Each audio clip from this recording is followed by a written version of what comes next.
It began with silence. Not the kind that feels calm or safe, but the heavy, choking silence that drapes over you when everyone around decides it's easier to ignore you. That was Liana's world at 15. Every day, she drifted through the crowded hallways of her high school like a shadow always there. But never really seen. She wasn't disliked. She was invisible. The kind of girl who stared at the floor, carrying her heart in a box no one could reach. But invisibility isn't armor. Sometimes it's a spotlight on the wrong things. Sometimes it makes you a target. It was a rainy Tuesday when the fragile sense of safety she had vanished. Liana lingered in the art room, finishing a project she'd never show anyone, while the rest of the school emptied out into the storm. The soft tapping of rain on the windows was the only sound until the door groaned on its hinges. 4 of them walked in. Tyler, Maddie, Jordan, and Liv.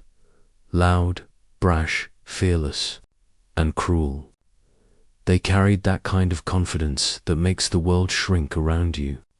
And Liana's heart thudded as she realized she wasn't invisible anymore.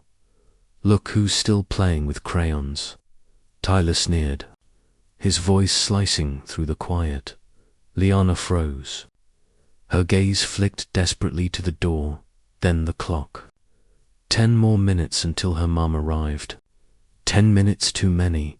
Before she could even think of running, they were on her. Tyler, Maddie, Jordan, and Liv closed in like predators circling their prey. The teasing started small. A cruel joke here, a mocking laugh there, but it escalated fast. Words became gestures. Gestures became something darker. They grabbed her, yanking her into the center of the room. Tape from the supply closet bound her to the chair. Panic clawed at her chest as she tried to scream, but Maddie's hand crushed her mouth. Then the laughter came. Not quiet chuckles, loud, gleeful, echoing laughter as they pulled out markers and began marking her skin and clothes. Hearts, silly cartoons, cruel slurs. Every stroke was a scar in ink. Time stretched unbearably. What felt like hours lasted only 7 merciless minutes. And then, just like that, they left, sauntering out with smirks, leaving her behind tied to a chair, humiliated, a living canvas of their cruelty. But even in the hum of her own ragged breathing, Liana realized something that would not let this end quietly. In the quiet that followed their footsteps, fading down the hall, something inside her snapped. Not her spirit, never that but her fear. She had spent years thinking that silence would protect her, keep her invisible, keep her safe. It hadn't, and now she was done hiding with trembling hands. She used her teeth to rip the tape from her wrists, then worked at the rest until she was free.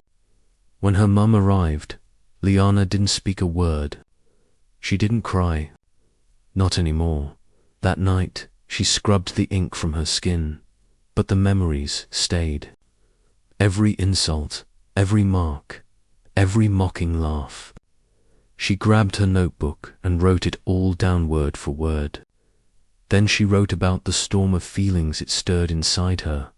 Anger, shame, fear, resolve. Finally, she wrote what she wanted to do next, the very next morning. She walked straight into the principal's office, her notebook clutched tight. She handed over everything, the photos, the names, the timelines, the evidence, every detail. She didn't flinch. She didn't hesitate. This time, silence would not control her. She braced herself for dismissal, for the familiar shrug of indifference, but it never came. For the first time, someone truly listened. The school launched an investigation. The bullies were suspended. Later, they were stripped of their leadership roles and extracurricular positions. But that wasn't what transformed Liana's world. What changed everything was what came next. She started a blog, The Quiet Voices, a place for students to share the stories nobody wanted to hear. At first, it was just a handful of classmates. Then it exploded. By the end of the year, over 3,000 students had shared their experiences, their pain, their triumphs. Liana began speaking at school assemblies. Then local news picked up her story. Then national attention. 3 years later, she stood on a TEDx stage, not trembling, but burning with purpose. "I used to think silence was my shield," she told the crowd, her voice steady, fiery. "But silence is what let them draw on my skin as if I didn't matter.